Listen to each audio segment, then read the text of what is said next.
Bismillahirrahmanirrahim. Assalamu alaikum students. I hope all of you are doing great. My name is Faisal Iqbal and welcome back to the Grammar Junction.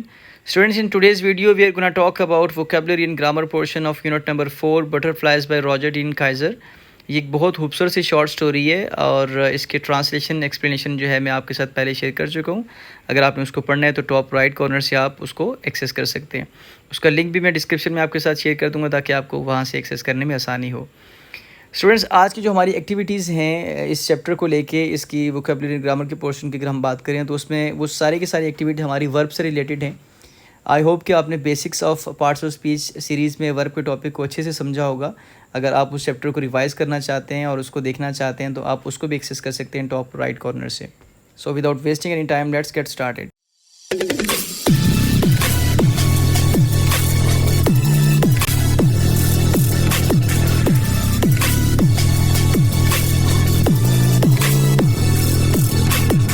The very first activity is about modal verbs. और सबसे पहले हम देखते हैं कि modal verbs क्या होते हैं. Students, if we talk about the definition of modal verb, it is basically an auxiliary verb like can, may, must, used to. और उसका सेंटेंस में काम क्या होता है कि वो वर्ब को मॉडिफाई करने के लिए इस्तेमाल होता है. और किन किन चीज़ों को वो एक्सप्रेस करता है, इसके फंक्शंस क्या हैं. ये पॉसिबिलिटी को शो करता है, प्रोबेबिलिटी को शो करता है, परमिशन को शो करता है, प्रोहिबिशन को शो करता है. इसके अलावा भी इसके बहुत सारे फंक्शंस हैं. हमने ऑक्सिलरी वर्ब पढ़ा था वर्ब के टॉपिक में कि जब हमारे पास सेंटेंस में मेन वर्ब मौजूद होता है तो उसकी जो हेल्प करता है वर्ब, हम उसको कहते हैं वो हमारे पास हेल्पिंग वर्ब है या ऑक्सिलरी वर्ब है. For example, he is writing a letter. तो यहाँ पर राइटिंग मेरे पास मेन वर्ब है और इज़ जो है वो मेरे पास हेल्पिंग वर्ब है क्योंकि वो मेन वर्ब की हेल्प कर रहे हैं. अब अगर देखा जाए सेंटेंस में तो technically she can read the book में रीड मेरे पास मेन वर्ब है और कैन वहाँ पे हेल्प का काम कर रहे हैं. इसको हम हेल्पिंग वर्ब भी कह सकते हैं. तो इसीलिए जो मॉडल वर्ब्स हैं हम उनको सेकेंडरी हेल्पिंग वर्ब भी कहते हैं. ये बड़ा टेक्निकल पॉइंट है, इसको अपने जहन में रखिएगा कि हम मॉडल वर्ब्स को सेकेंडरी हेल्पिंग वर्ब भी कहते हैं क्योंकि इसका फंक्शन वही है. हाँ, इसका एक स्पेसिफिक जो फंक्शन है वो ये है कि ये किसी सेंटेंस में पॉसिबिलिटी को या प्रोबेबिलिटी को या परमिशन को शो करता है.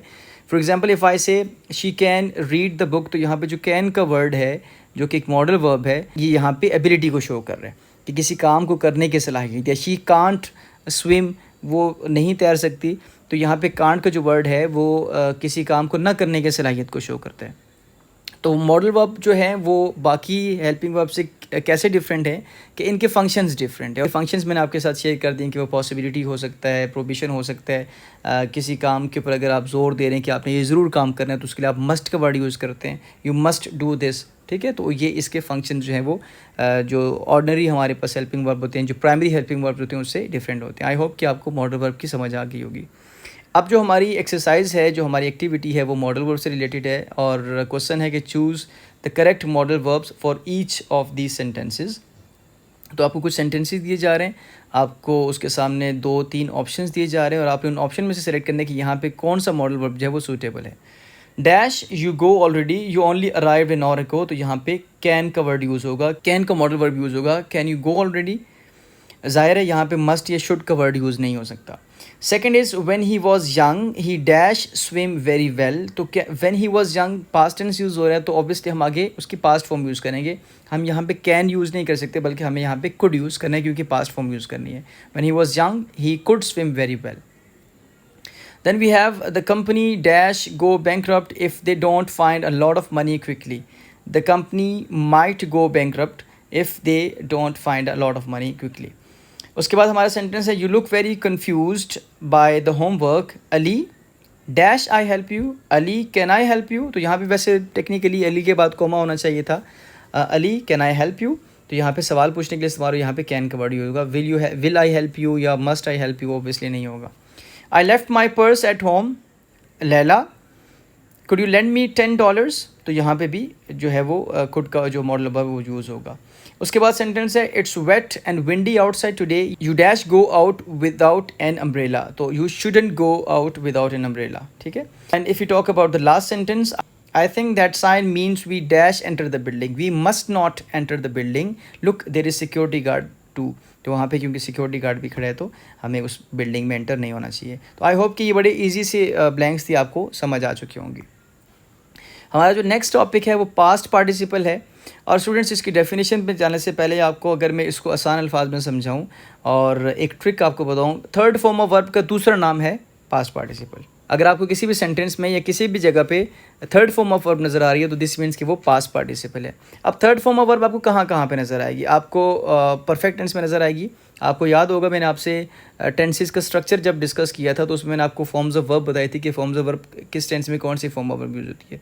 तो जो परफेक्ट हमारे पास आस्पेक्ट है उसमें हम लोग प्रेजेंट परफेक्ट में, पास्ट परफेक्ट में, फ्यूचर परफेक्ट में हम लोग थर्ड फॉर्म ऑफ वर्ब का इस्तेमाल करते हैं। एक तो वो उसका यूज़ था। एक थर्ड फॉर्म ऑफ वर्ब को हम एडजेक्टिव्स के लिए यूज़ कर सकते हैं, एज एन एडजेक्टिव यूज़ होती है टू डिस्क्राइब नाउन्स। और उसका तीसरा यूज़ है पैसिव वॉइस में, कि जब हम एक्टिव से पैसिव सेंटेंस बनाते हैं तो पैसिव वॉइस में हमेशा थर्ड फॉर्म ऑफ वर्ब लगती है। ठीक है, तो पास्ट पार्टिसिपल की एक टाइप है और थर्ड फॉर्म ऑफ वर्ब का दूसरा नाम है। और दूसरी बात, ये सेंटेंस में एडजेक्टिव के तौर पे भी काम कर सकते हैं और मेन वर्ब के तौर पे भी काम कर सकते हैं, नॉट साइमल्टेनियसली, लेकिन इसके दोनों फंक्शंस हैं। For example, she has eaten all the cookies, तो यहाँ पे हैज़ इस्तेमाल हुआ है। दिस मीन्स कि जब हैज़ या हैव इस्तेमाल होगा तो हम उसके साथ थर्ड फॉर्म ही यूज़ करेंगे। तो ईटन यहाँ पे थर्ड फॉर्म है और ये परफेक्ट टेंस में यूज़ हुआ है। तो यहाँ पे ईटन का जो वर्ड है ये पास्ट पार्टिसिपल है।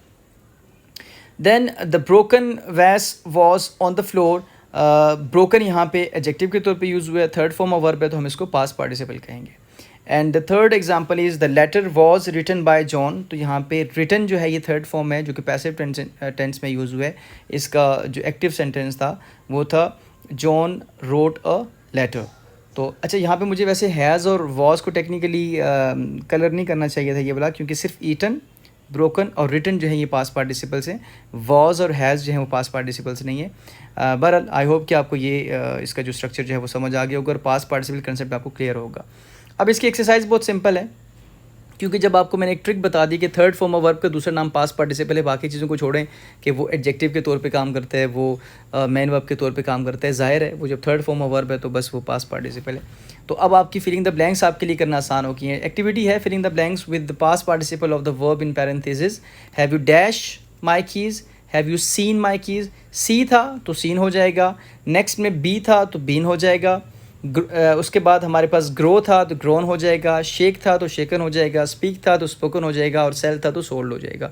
मैं इसकी जो लाइनें हैं जो फिलिंग द ब्लैंक्स है वो इसलिए नहीं पढ़ रहा क्योंकि आई होप कि आपको ये ट्रिक समझ आ गई होगी। जब भी आपसे पास्ट पार्टिसिपल की बात की जाए और उसको वहाँ पे पुट करने के लिए कहा जाए तो बस आपने third form of verb use करनी है, बस आपको ये ट्रिक पता होनी चाहिए। Students, next topic is linking verb. बड़ा इंपॉर्टेंट टॉपिक है और मैं आपको एक मिसाल से समझाना चाहूँगा स्लाइड पे जाने से पहले कि अगर मैं कहूँ कि he is writing a letter तो इज़ मेरे पास हेल्पिंग वर्ब है क्योंकि ये मेन वर्ब राइटिंग की हेल्प कर रहा है। I repeat, he is writing a letter में राइटिंग मेरे पास मेन वर्ब है, इज़ मेरे पास हेल्पिंग वर्ब है जो मेन वर्ब की हेल्प कर रहा है। लेकिन अगर मैं कहूँ ही इज़ अ डॉक्टर तो यहाँ पे देखा आपने इज़ इस्तेमाल हो रहा है, लेकिन यहाँ पे मेन वर्ब तो है ही नहीं। जब मेन वर्ब नहीं है तो उस सूरत में उसको हेल्पिंग वर्ब नहीं कह सकता। हेल्पिंग वर्ब तो वो तब होगा जब वो मेन वर्ब मौजूद होगा, उसकी हेल्प करेगा। तो यहाँ पे जो इज़ है ये हेल्पिंग वर्ब नहीं है बल्कि इसको हम कहेंगे लिंकिंग वर्ब है। और टेक्निकली इसकी जो डेफिनेशन है कि लिंकिंग वर्ब वो वर्ब होता है जो लिंक का काम करता है, जो सब्जेक्ट को उसके प्रेडिकेट से जोड़ता है। समझ आ गई है। और यहाँ पे स्लाइड में क्या लिखा है जी, verbs that describe the subject rather than the action like other with linking verb like be, become or seem, the action in the sentence is merely existing. For example, she is happy. जो हमारे पास normally grammar की books में और आप websites पे देखेंगे या Google करेंगे तो आपको जो डेफिनेशंस मिलती हैं वो इतनी स्टूडेंट फ्रेंडली नहीं होती।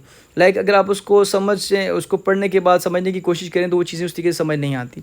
मैं आपको वो ट्रिक बता रहा हूँ कि आपने ये देखा कि सेंटेंस में है शी इज़ हैप्पी, तो नॉर्मली हम ये समझते हैं कि इज़, एम, आर, वॉज, वर, हमारे पास हेल्पिंग वर्ब्स होते हैं, लेकिन यहाँ पे तो मेन वर्ब मौजूद नहीं है।